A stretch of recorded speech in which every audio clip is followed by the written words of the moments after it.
Nous sommes en automne, bientôt arrive l'hiver, mais on peut encore planter. Tant que le sol n'est pas totalement gelé, on peut planter des plantes.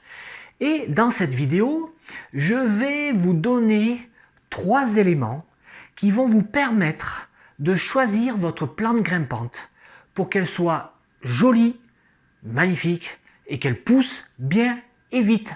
Mais c'est juste après mon générique.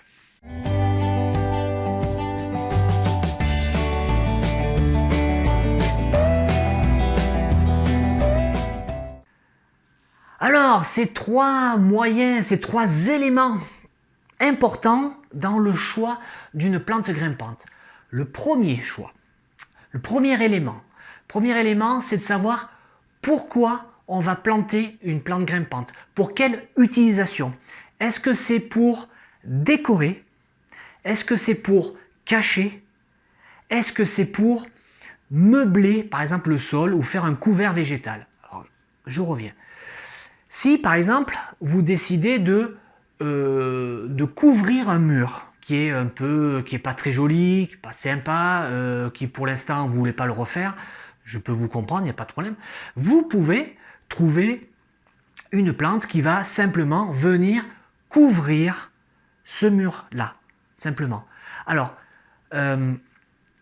vous avez ensuite sur ce mur-là, est-ce que vous voulez une déco quand même? Est-ce que vous voulez un feuillage particulier? Ou non, tout simplement. Donc là, ça va être déjà le premier élément. C'est pourquoi vous allez utiliser cette grimpante. Donc pour cacher un mur, par exemple pour faire un couvert végétal. Alors un couvert végétal, c'est des plantes plutôt rampantes, plutôt au sol. Vous avez un bosquet, par exemple, de bois. Vous en avez marre d'aller travailler ou d'aller tondre dessous, par exemple. Vous pouvez mettre, par exemple, du lierre qui, lui, va couvrir le sol. Et là, il y aura juste à faire attention qu'il ne monte pas trop sur les arbres. Vous passez régulièrement, vous passez 2 fois, 3 fois par an, vous coupez les petites branches qui montent sur les arbres, et là, vous allez avoir un couvert végétal. Donc, d'une part, ça va être sympa, et deuxièmement, vous en avez au bout de 2 ans, à peu près, plus besoin d'y aller pour enlever l'herbe. Il va y en avoir de temps en temps, mais c'est tout, il n'y aura plus d'herbe dessous. Donc ça, c'est plutôt sympa. Et puis, vous pouvez également utiliser les grimpantes pour couvrir une façade. Donc là, voilà, est-ce que vous voulez la couvrir avec de la vigne vierge qui va changer de couleur, hein, ou directement du lierre aussi, si c'est plutôt à l'ombre, on va dire. Le deuxième élément qui est important, c'est l'exposition à laquelle la plante grimpante va être exposée.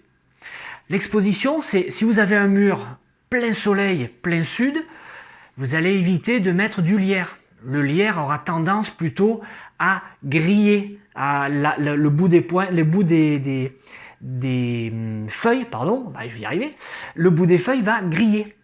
Alors vous pouvez utiliser la vigne vierge qui, elle, peut s'adapter aussi bien à l'ombre qu'au soleil. Troisième élément qui est important, c'est la surface que vous voulez combler.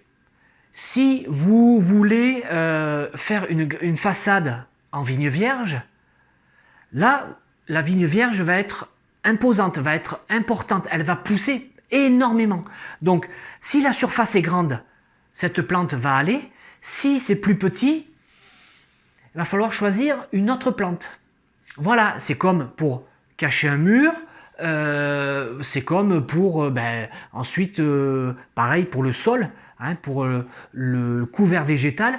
Si vous avez une toute petite surface, alors là, vous allez déjà réduire en nombre de plantes que vous allez planter. Hein, vous allez en mettre une au lieu de 10, voilà, tout simplement. Et là, vous allez avoir des plantes qui vont être magnifiques. Donc, je reprends. Donc, il y a 3 éléments qui sont importants. C'est pourquoi vous voulez l'utiliser. Est-ce que c'est simplement pour couvrir quelque chose ou faire que la plante s'éteigne, s'étale pour faire un couvert végétal ou couvrir une façade, par exemple.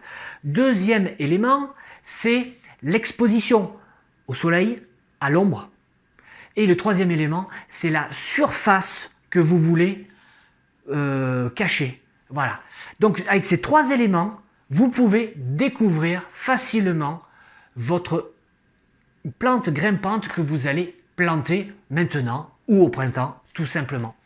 Voilà pour ce soir. Moi, je vous dis, écoutez, à vendredi prochain. Passez une excellente semaine. Vous pouvez bien sûr vous abonner, me suivre sur Facebook et aller sur mon blog jardinerjardinon.com. Bye bye.